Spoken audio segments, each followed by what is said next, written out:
Good afternoon, everyone. So today, the Biden-Harris administration, wow, the levels. Sorry. Should I start? So, do I sound like echoed? Yes. Okay. Well, sorry. Here we go. Today, the Biden-Harris administration took new actions to tackle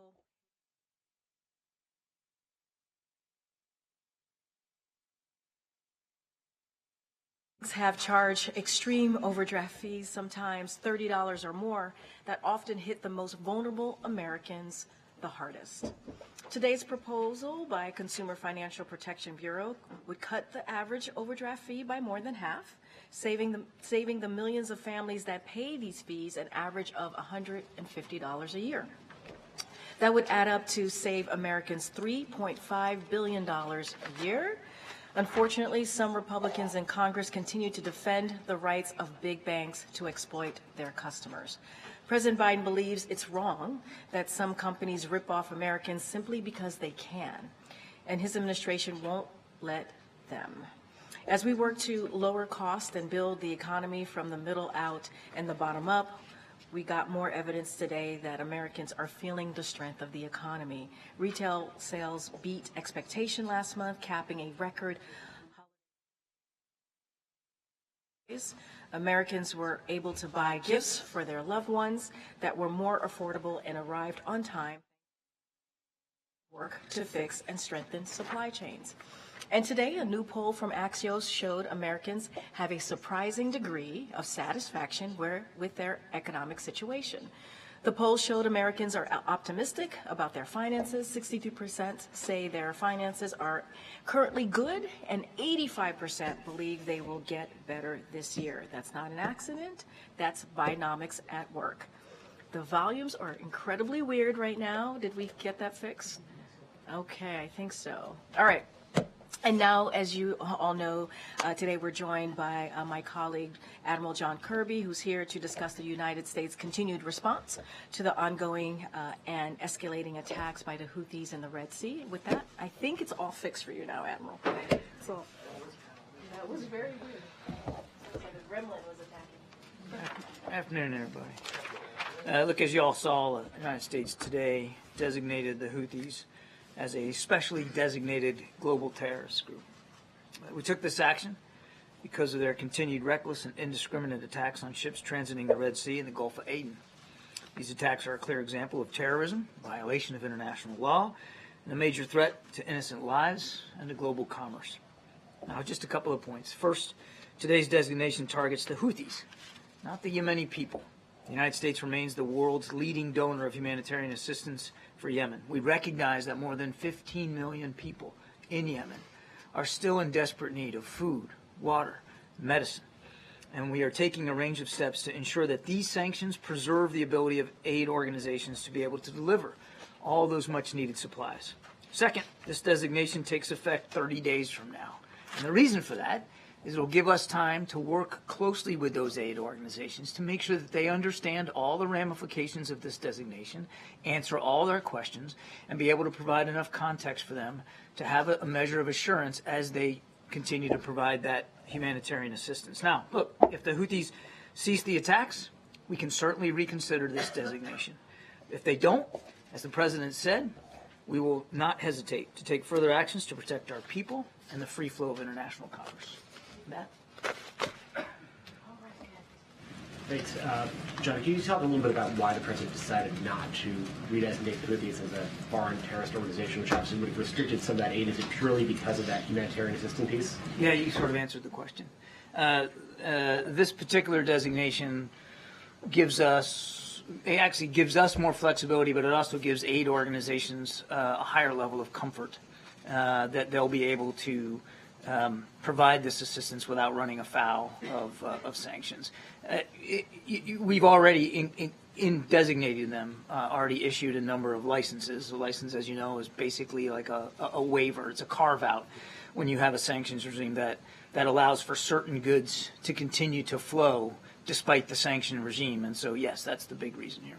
We just quoted that the president could reconsider that designation should the Houthis stop these attacks. Or are you essentially using this as a bargaining chip in negotiations or public negotiations with the Houthis? Yeah, I mean, that would suggest there's negotiations going on, and when there's no negotiations here, it's not a bargaining chip. It's a way of holding the Houthis accountable, additional ways to hold them accountable. I think, if you look at the levers of national power, there's an acronym for it, DIME, right? Diplomacy, information, military, economic. We're using all those levers of national power and, frankly, international power to try to convince the Houthis to stop these attacks. And if they don't, and they clearly haven't, to make sure that we're holding them accountable for that. A different topic, the meeting that's going to take place in a few minutes with the congressional leaders. I understand this is going to be focused mostly on the situation in Ukraine.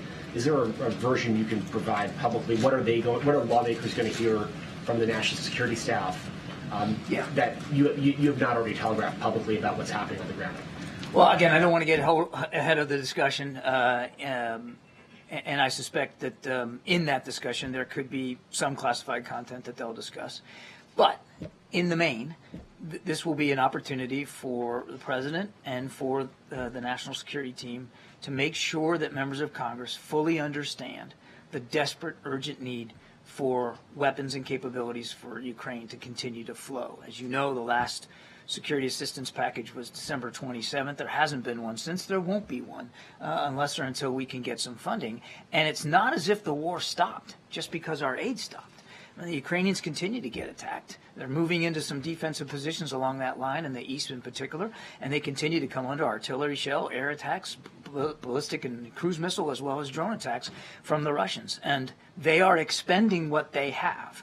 And I won't get into their inventory lists, but there are some weapon systems for which they are in more need than others right now, and they have to expend them given ongoing combat. Thanks. Last week, the president said it was irrelevant whether or not the Houthis were designated as a terrorist organization. Now, 5 days later, this announcement, did he need to be convinced that this was the right step? No. And looking back, was it a mistake to take them off of the terrorist list back in 2021? Just like consideration over these years? No. No, again, the previous designation was FTO, Foreign Terrorist Organization, which doesn't have quite the measure of flexibility in terms of humanitarian assistance. And so a big reason why we delisted them literally on day one was to address a dire humanitarian situation on the ground. And as I said today, it remains dire in many cases. The Houthis are more concerned about getting weapons and capabilities and attacking ships in the Red Sea than they are about helping to look after the Yemeni people. Thank you, Karine. The president said last week that a private message has been delivered to Iran about the Houthi attacks. Could you talk a little bit about that message? No, I cannot. What can you tell us about what was communicated to the Houthis? That's the same question you just asked. I'm not going to get into that. As the president said, there was a private message delivered to Iran, and I need to leave it at that. Has that been effective?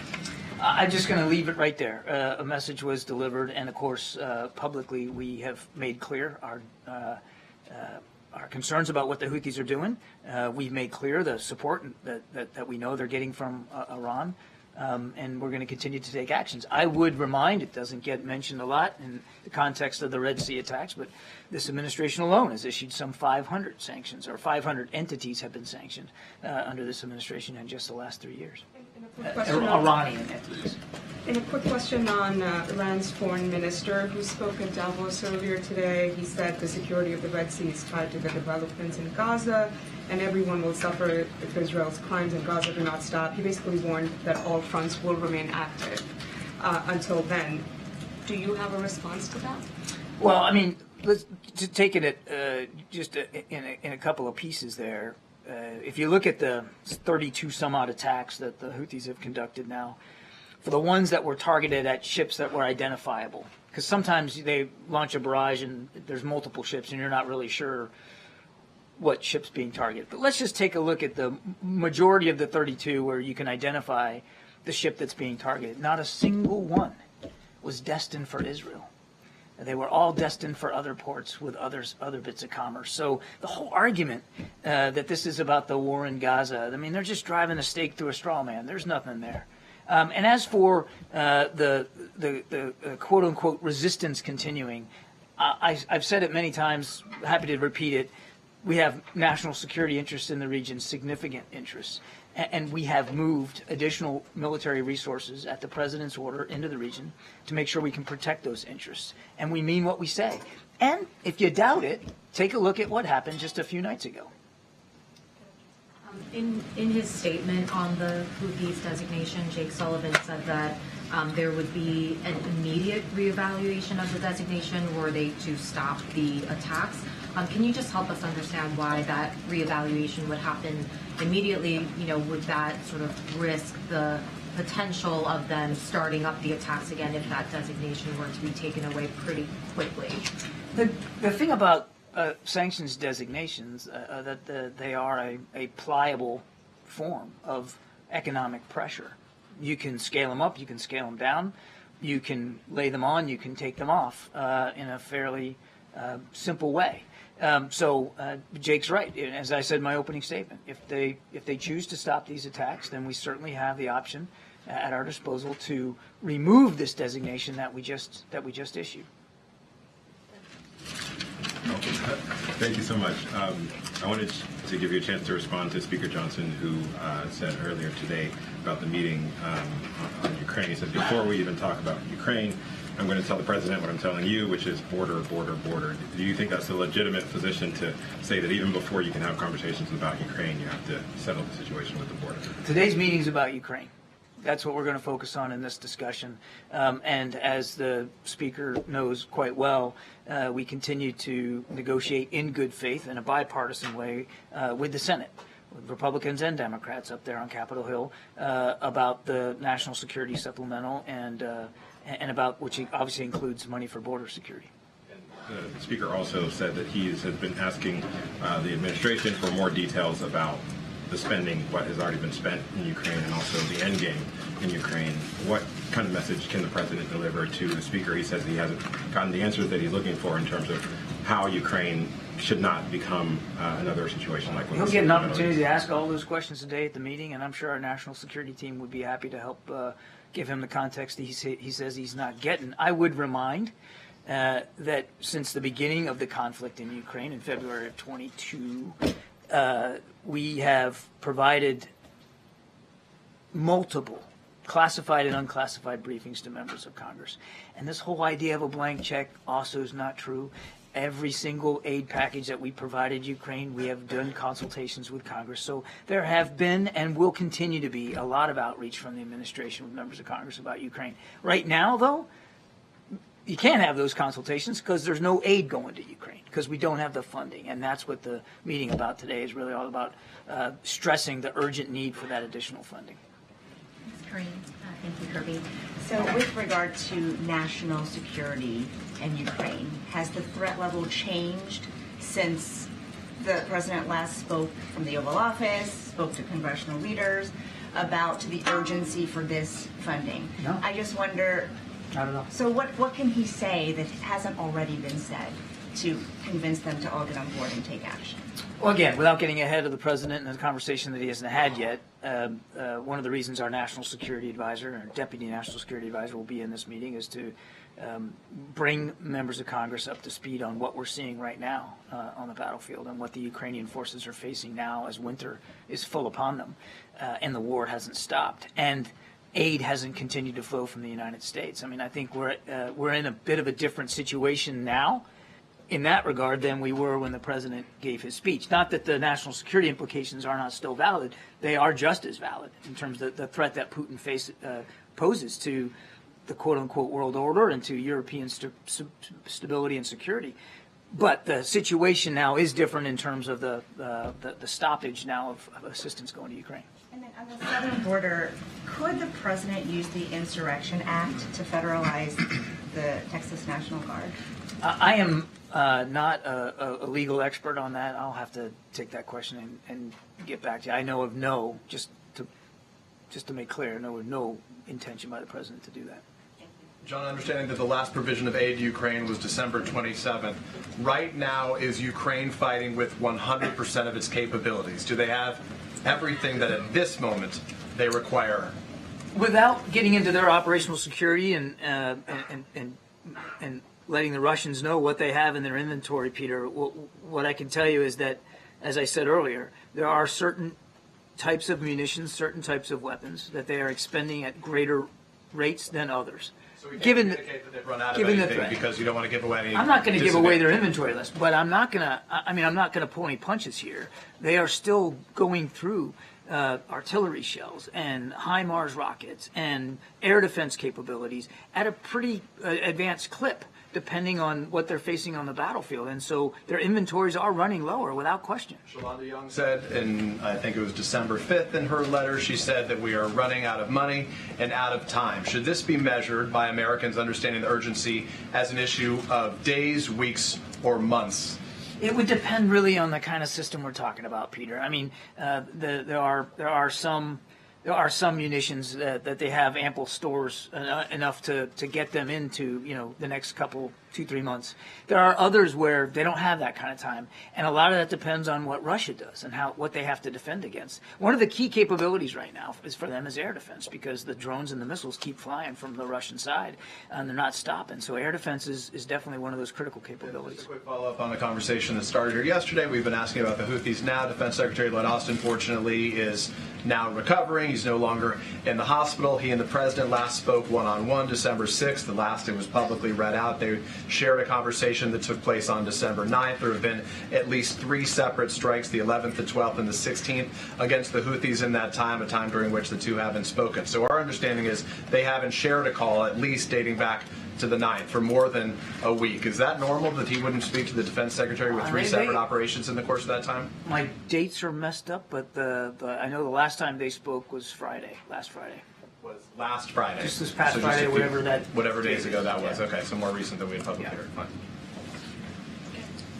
Thanks, Admiral Kirby. On Turkey, the outgoing Turkish ambassador told VOA that he expects to see some positive developments in a month or so with regard to the sale of F-16s to Turkey. So can you give us an update on this? And once Turkey completes the ratification process for Sweden's NATO membership, can we assume that the road for the F-16s will be cleared? The President has been pretty consistent. We continue to support the additional sale of F-16s and the modernization of the current F-16 fleet for Turkey. That's a consistent policy position that we've had since coming into office. That hasn't changed. I don't have an update for you on the dates and the calendar items in terms of what that looks like, but our policy with respect to F-16s for Turkey has not changed. And if I may, on Ukraine, there is still $4 billion in the PDA and for Ukraine, and I was wondering if, given the fact that the negotiations on the border are not moving, is it possible to use that authority now and replenish American stocks later when the Congress approves the supplemental budget? First of all, I would disagree with the notion that the talks are not moving. As I just said, we believe those conversations with the Senate in a bipartisan way are making some progress. And on the real central idea of your question is this replenishment authority. And yes, there's additional funds authorized under PDA, but there's no replenishment authority funds to go with them to back them up. And that's why we don't have any additional ability to provide security assistance for Ukraine, because there's no replenishment authority built in. Thank you so much. On Ukraine, I had a follow-up to Peter's question. Are you saying that the stoppage of U.S. aid already has an impact on the battlefield, in the sense that Ukrainians are refraining from certain moves or are not doing stuff that they would do if they were, assured of continuing assistance? And maybe another one more specific. While he's trying to secure additional funding, does the president wish that European countries would do more themselves to support Ukraine? And more specifically, has he asked Germany to supply long-range Taurus missiles to Ukraine? I'll let Germany speak for what they will or won't provide Ukraine. We are grateful for the support that more than 50 nations continue to provide Ukraine. And each nation gets to decide for itself what that looks like as appropriate. I mean, these are sovereign decisions. And there's been tremendous international support for Ukraine. But look, they're going to look at us too. They're going to see how the United States reacts here. And I think we can expect that some nations may take cues from the United States. If we just pack it in and can't get the funding and decide that's it, we're not going to provide anything more for Ukraine, you can certainly see where there may be other nations who might feel like they want to follow suit here without our leadership. American leadership matters here. On your first question, I certainly won't speak for Ukrainian military commanders and what they are deciding to expend on the battlefield or not, but you can. I certainly wouldn't be surprised if they aren't making battlefield decisions right now that are affected. Those decisions are affected, or I should say, informed by the uncertainty as they look to the West, as they look to the United States for additional support.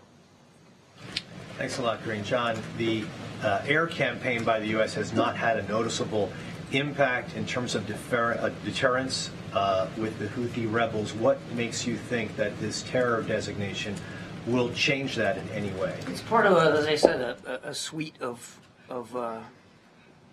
tools at our disposal to hold them accountable.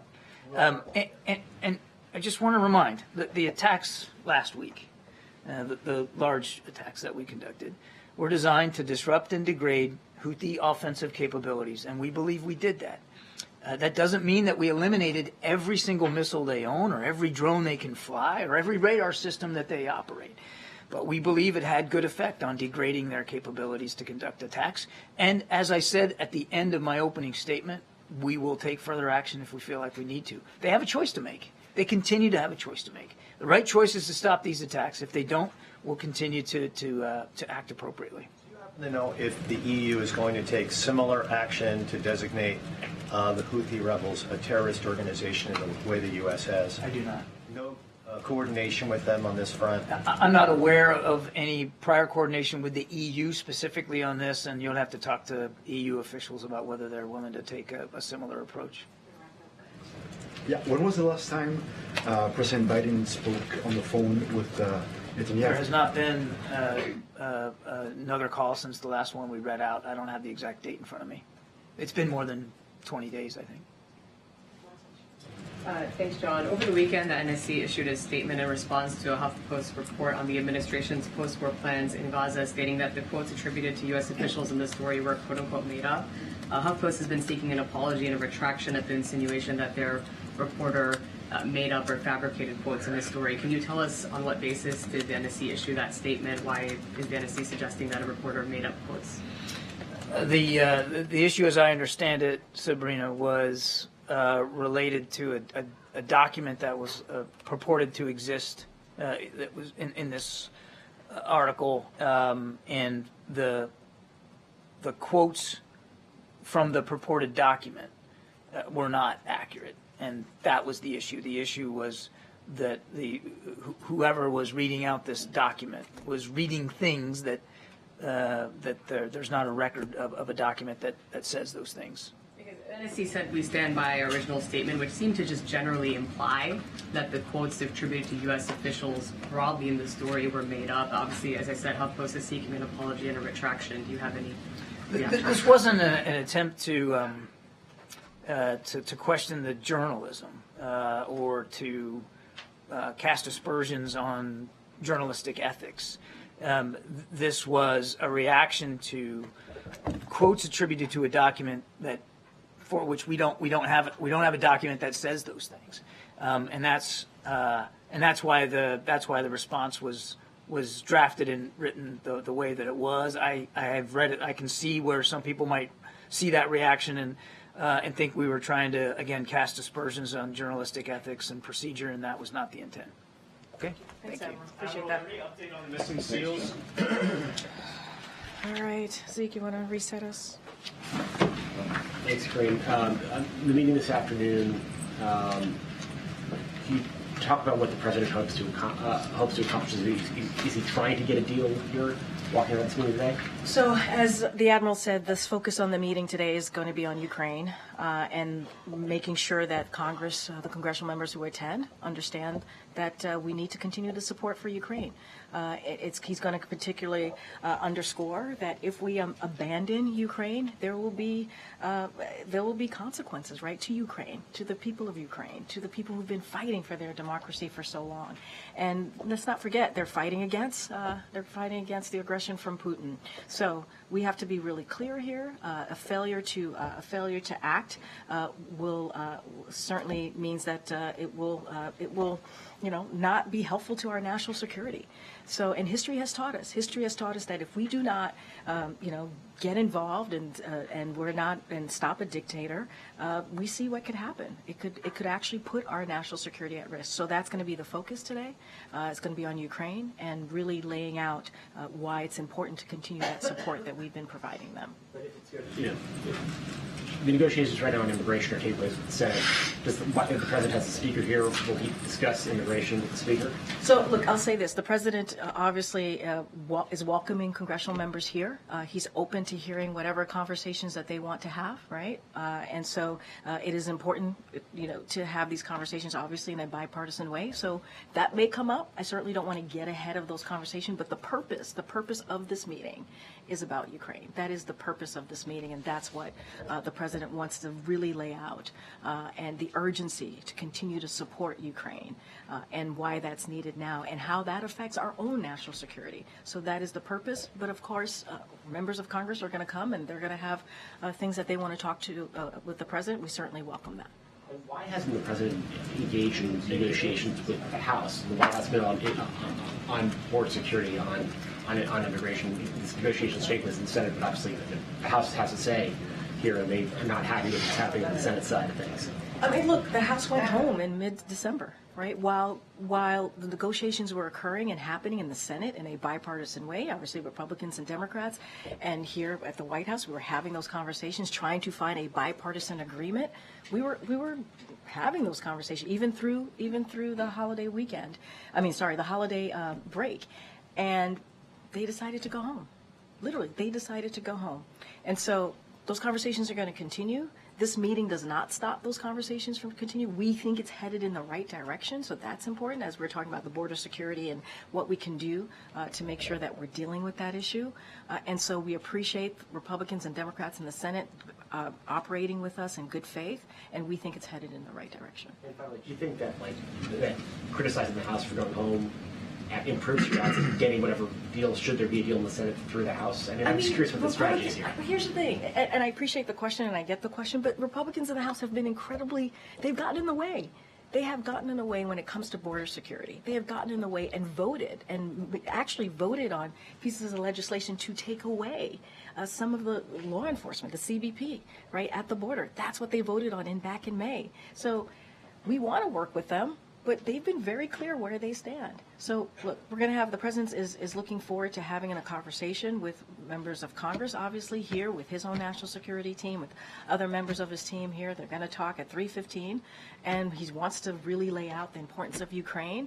He's always willing to hear out members of Congress on what they want to discuss. But we've been very clear. The Republicans in the Senate have wanted to work with us. They're talking through us, negotiating, trying to find a bipartisan agreement. And that's the way to move forward. Karine. Thank you, Karine. To follow up on Tulu's question, Kirby, Speaker Johnson has made clear that they're not even going to talk about Ukraine until the border is addressed. And he's made clear that it's HR 2 or bust. So how's the president going to navigate that in today's meeting? He's not the only congressperson in the room today. He's not. He's not the only person that's going to be in the room. There'll be other congressional members. The president has been really clear. He wants to talk about Ukraine, the urgency of making sure we continue that assistance to Ukraine, what that means, not just for the broader world national security, but also for us. And so Speaker Johnson is not going to be the only person in the room. And so, look, but obviously, the president's going to bring people together. He wants to hear from folks, and so he's willing to hear what these congressional members want to talk about. But the purpose of this meeting is to talk about Ukraine. What can you get done without Speaker Johnson and I'm not saying we Republican can't. support. I'm not saying that. I'm saying he's not. You're saying if he wants to talk about something else like border security, how can the president manage the conversation? There will be other people in the room, and I think folks understand that there is a national security importance of having this meeting. That's why the president is bringing folks together, and not only that, let's not forget they're going to hear also from his national security team as well. Some people who won't be in the room are members of the press, and in the past meetings with congressional leaders have been open. Is there a reason why today's is closed? So look, we had a similar meeting back in October, as you know, and so that was an important meeting about national security, the supplemental as well, and so that occurred. Look, not all meetings are public or have a press component. The president, as you know, has a long track record in Washington D.C. of bringing folks together, getting a bipartisan deal, and so he wants to make sure we get straight to work. He wants to make sure that we have this really important conversation. He wants to get straight to it. We expect some members of the Congress to go to the sticks after their meeting, so you certainly will hear directly from them, and we will have a readout as well of the meeting. So there'll be an opportunity to ask questions of the members. They'll be at the stake, and then you'll hear directly from us as well. Thank you. To follow up somewhat on Ouija, also House Speaker Johnson said today, he seemed to throw cold water on the Senate border negotiations when he said, I don't think now is the time for comprehensive immigration reform because we know how complicated that is. You can't do that quickly. How will the president receive that message today if Johnson says this is too complicated to do right now? Making sure that we take care of our border is not too complicated. It's not. It's not. If people come together in good faith, as they've been doing in the Senate, we can get this done. We can get this done. And let's not forget, the president actually put forth a comprehensive immigration proposal almost 3 years ago. Almost 3 years ago. We had 3 years to work on something. If that was what the Speaker Johnson is concerned about, we had 3 years to work on it. And so, look, and if he was really concerned about it, then when these negotiations started before the holiday break, they would have stayed. They would have stayed and actually, try to be part of the solution. Look, we want to have a bipartisan agreement. That's what we want. We want a bipartisan agreement because the president understands that's how we're going to fix the problem. That is it. And so, look, it's continuing. We're going to see what happens with the Senate negotiations. We're going to see where they land. Certainly not going to get ahead of that from here. But it is important. It is important to get this done. And the president's not going to stop from negotiating with the senators. Just a quick one. Beyond the congressional leaders, who exactly is going to be in this meeting? How did the White House come up with this list? Why this group? So, look, I can say, as you all know and been mentioning, Speaker Johnson will be there, Leaders Schumer, McConnell, and Jeffries, and the chairs and ranking members of the House and the Senate committees on armed services, foreign affairs, appropriations, and intelligence. So that's incredibly important as we're talking about Ukraine, obviously, and that part of our national security supplemental. And also from the White House, so you all know, the Chief of Staff, Jeff Zients, will be there, National Security Advisor Jake Sullivan, Counselor Steve Ricchetti, Legislative Affairs Director Shawanza Goff, Director of National Intelligence Avril Haines, OMB Director Shalonda Young, and Principal Deputy National Security Advisor John Feiner. Again, this is going to be about Ukraine. Some of this will be classified, will have classified content, and so that is why it's important for all of those folks to be in the room as we're having these conversations as a president. I understand you're saying the meeting is about Ukraine.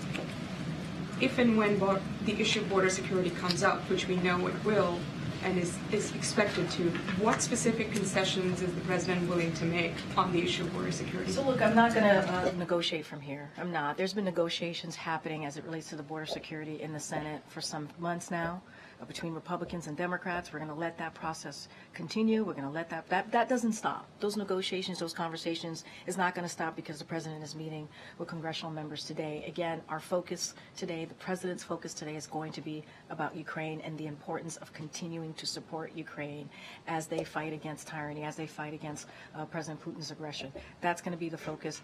And I said, the president is, he brings people together, obviously is willing to listen to what folks have to say, but that is the purpose is Ukraine. And those negotiations on the Hill, on the Senate side, is going to continue. Quick one on the Vice President's abortion tour that is expected to start on Monday. She's headed to Wisconsin. She's kickstarting the tour in Wisconsin. Can you share more details on that trip? And where else is she planning to go? What is the White House planning to achieve with this? So more broadly, on Monday is the 51st anniversary of the landmark decision, Roe v. Wade. So both the president and the vice president is going to be marking that landmark decision, that anniversary. It's an important anniversary as the administration works to defend reproductive rights for women across the country, while Republican elected officials push extreme abortion bans that deny women the care that they need, force families to travel out of state for health care, and threaten the health care providers with prosecution for providing the care that they are trained to provide. So obviously it's an important day. We're gonna mark that 51st anniversary, and you'll hear more from the Vice President's office as to what her kickoff tour is going to look like. So I certainly refer you to her office, and then we will have more on what the president, how the president's going to mark that day. Is the president planning to join her at any point during this I tour? don't have anything to lay out on any of the president joining the vice president on this particular tour. But what I can say is both the vice president and the president are going to be marking this day on Monday. We will have more to share on what that would look like. MJ. Karine, does the White House believe that Democrats have already made significant concessions on the border, and does it believe that Democrats, have more room for additional concessions? So I want to be really careful. There are negotiations happening. If I speak from here about it, I don't want to get in the way of what they're trying to make happen, which is come up with a bipartisan agreement to deal with border security. Look, what the president understands, and he's been around for some time, right? He's been in Washington for some time. He's been a senator, as you all know. He's been a vice president, as you all know. And he understands that it takes both sides to come together to deal with an issue. And when you deal with a bipartisan situation, you put forth an agreement. There are going to be concessions that are going to be made. I don't want to speak to them from here. I'm going to let the negotiators have those conversations. They will decide what works, what kind of deal that they can put forth.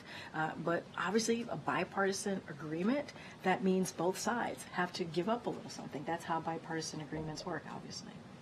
On a separate matter, yesterday in response to Governor Hutchinson suspending his presidential campaign, a DNC spokesperson said in a statement, "This news comes as a shock to those of us who could have sworn he had already dropped out." Seems rather gratuitous, not to mention not serious. I just wonder if the tone of that statement reflects how President Biden views the governor and views his now suspended campaign. No, I appreciate the question. This is something that we definitely want to address. President Biden has deep respect for Governor Hutchinson and admires the race that he ran. The president knows him to be a man of principle who cares about our country and has a strong record of public service. This morning, the chief of staff here, Jeff Zients, called the governor to convey this and apologized for the statement that did not represent the president's views. So again, as I just stated, Jeff Zients called the governor to apologize on behalf of the president, and it did not reflect his views. So if there was an apology that was conveyed to the governor, was any action taken or was anything communicated to the decision by the DNC to put this statement out? So look, I can't speak to how the communication with the DNC. Obviously, it is the Democratic political arm. So I don't want to speak to that. You would have to reach out to the DNC directly. But what I can say is how the president felt. It did not represent his views. We apologize to the governor. He respects the governor's public service, and we just wanted to make that very clear. Go ahead, sir. Yeah, another question on the border. Why hasn't the vice president's root causes strategy made a bigger difference in lowering the number of people who've been apprehended at the border? Well, look, the vice president's what she's been able to do is meet with leaders in the region and talk about how do we, to your point, the root causes, how do we deal with what's happening in those said countries, and offer up any support that we could offer up. But look, it's not just the vice president here or this president or this administration. When it comes to immigration, it has been a problem that has existed for decades. For decades, this system has been broken way before this administration stepped in. So the president took this very seriously. the first day of his administration, he put forth policy ideas, legislation, in a comprehensive way to deal with this issue. And so now, I think what's really important, and we can't miss this, right? Now there is an actual conversation, negotiations happening in the Senate, in Congress, in a bipartisan way to figure out how to deal with border security. And I think that is the most important thing here. And we feel like it's going in the right direction. Did that particular strategy, though, was it too narrow? Did it fail to anticipate what strategy? The root causes strategy. No, not at all. Not three countries when we know now that the migration's coming. There's root causes. There's dealing with a broken system, which is why we put forth a immigration proposal that deals with policy and funding. And so now we're having those conversations in Congress, and I think that's really important, and that's what we're hoping. We're hoping that we can get to a place where we come into a bipartisan agreement, and that's going to be the focus. Okay. Another question on the border. Can you sort of talk about how the president views humanitarian parole for asylum seekers? Does he believe that asylum seekers should be able to stay in this country until their cases are heard? Look, I want to be, and I get the question, I just want to be super careful here because I don't want to get into what's being discussed in Congress. So I'm going to not say anything beyond what I have said. Is like there's negotiations happening. There's going to be different policy components that are going to come up. Obviously, they're going to come up with an agreement here that both Republicans and Democrats agree on the Senate side, and then we hope that we can really deal with this issue. I just want to be super, super mindful and not get into specifics of policies. The basic principle of someone seeking asylum, does the president believe they should be able to if they have legitimate concerns? Obviously, we've been very clear about that, but I just want to be super careful. I don't want to go into a rabbit hole about each policy and what the president supports or believes in, because there are negotiations happening. And my last question, just Speaker Johnson says that he wants the border to be completed as one of his stipulations in this deal, or the border wall to be completed as one of his stipulations. What's the White House's response to that? We're having a bipartisan conversation in the Senate about how we deal with border security. Going to leave it there and let the Republicans and Democrats who are actually coming to the table in good faith and have been doing that for months, which we appreciate, and we think it's headed in the right direction. We're going to let them have that conversation. Thank you, Karine. Why are you repeating this false claim that Republicans voted to reduce the number of Border Patrol agents, even though the Washington Post gave the administration 3 Pinocchios for that? So we don't believe it's a false claim. Our statements were very direct here. Last year, House GOP voted, and not only did they vote for it, but they touted their Limit, Save, Grow Act. That's the act. Well, and they vowed that it would never affect Border Patrol. They voted for and touted it, right? This is an act. And this would have forced the elimination of 2,000 Border Patrol agents. That's what this act that they touted, that they voted for in the House. So that was their proposal. And that was what they voted for back in May. They clearly stated at that time that Border Patrol, also veterans benefits and entitlements would never be impacted by any of the reductions. And also the bill never had any appropriations in it. So this claim that you guys are rolling out, it's the White House applying White House math to a bill that never had any appropriations. And moreover, the administration or the members in Congress who put this together vowed that it wouldn't affect these things. So the reason I ask is because it's just to voters, don't you think they know the difference between what is a truthful statement and what is spin, and is it insulting to them at all to keep saying it when it's just not true? One thing that the president does not do is insult voters or American people, to be more exact, because I want to be careful about this. What I can say about this upcoming election. What I will say is, if you look at the bill, this act that they touted, that they voted for, House Republicans back in May, it was very clear that it would have forced the elimination of 2,000 Border Patrol agents. That's what that act would have done. We were very direct about that. We were very clear about that. This is what they touted. This is what they put out there. This is what House Republicans voted for. I mean, that's where they are. They have gotten in the way every time we are trying to deal with the border. House Republicans have gotten in the way. So we appreciate the bipartisan conversation that we're having with Republicans, let's not forget, with Republicans in the Senate, that's why it's bipartisan, and Democrats, on dealing with the border. House Republicans get in the way. They wanted to literally eliminate 2,000 Border Patrol agents in this particular act that they touted, that they voted for back in May. Notwithstanding all of the fact checks on that, if you're saying that, the White House, the president doesn't want to, insult the American people, will the administration then amend its separate statement that implied that Texas officials were responsible for the deaths of 3 migrants when, in fact, they had nothing to do with it? They had already been dead for an hour by the time Mexico told anyone in the U.S. about it, and the administration admitted as much in their court filing. They acknowledged that in their court filing, but the statement from the White House implies that Texas was responsible, and a number of outlets were forced to issue corrections and editor's notes because of that White House statement. So will the White House amend that statement? So let's be sensitive here. 3 people died. 3 migrants died. 2 children and a woman. That was devastating. Devastating situation, heartbreaking situation. So let's be really mindful of what we're talking about here.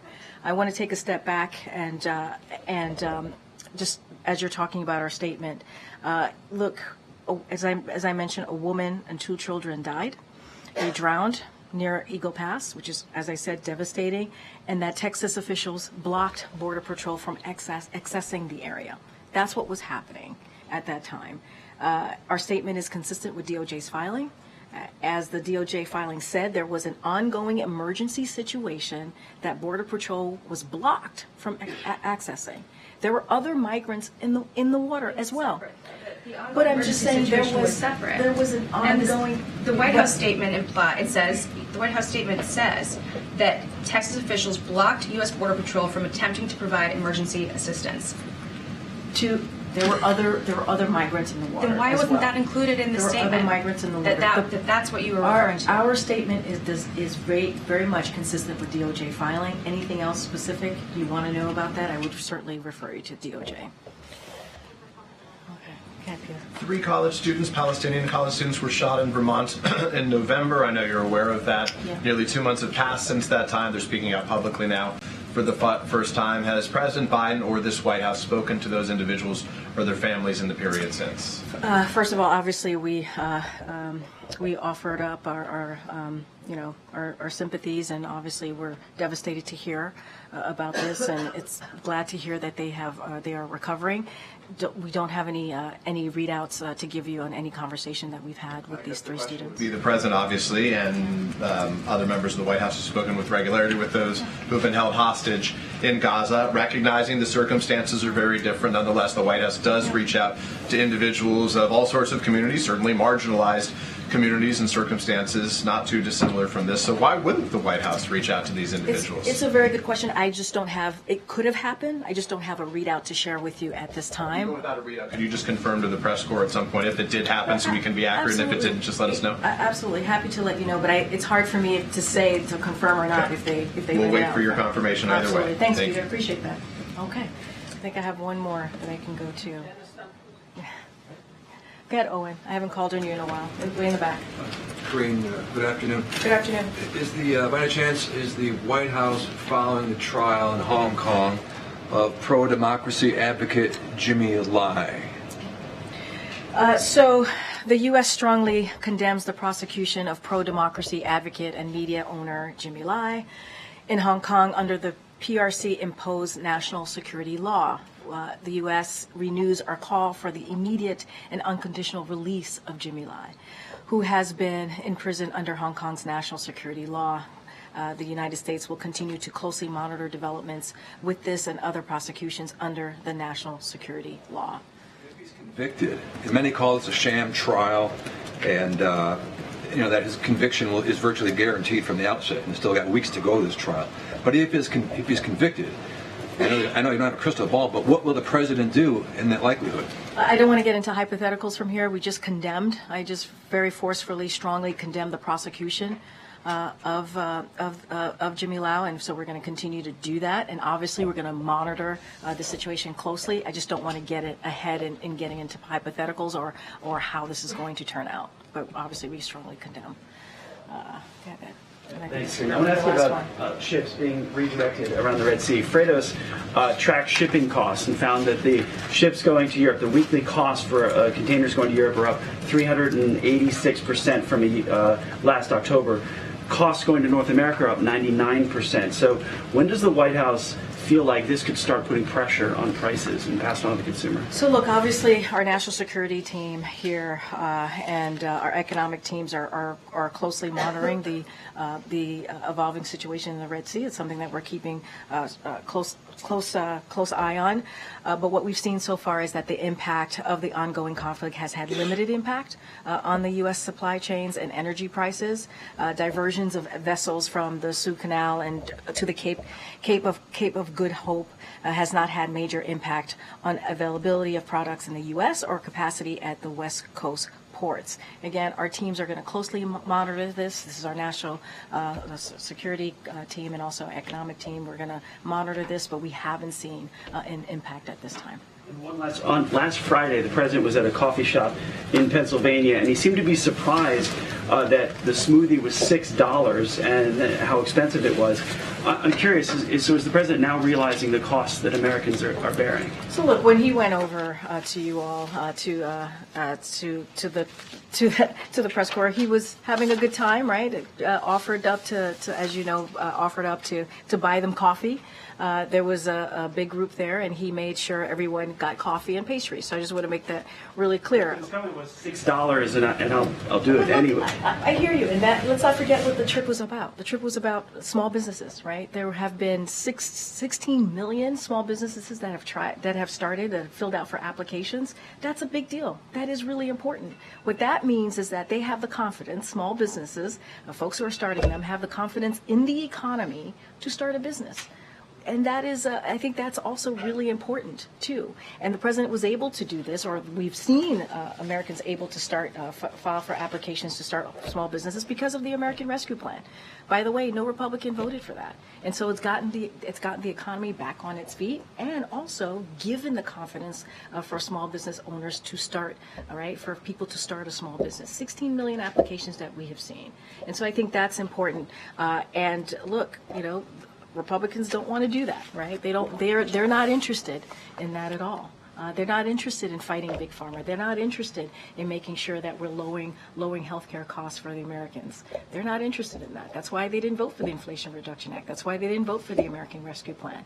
And so that was the point and the important part of the president going there to Allentown. And I think it was a good trip, and you all saw that.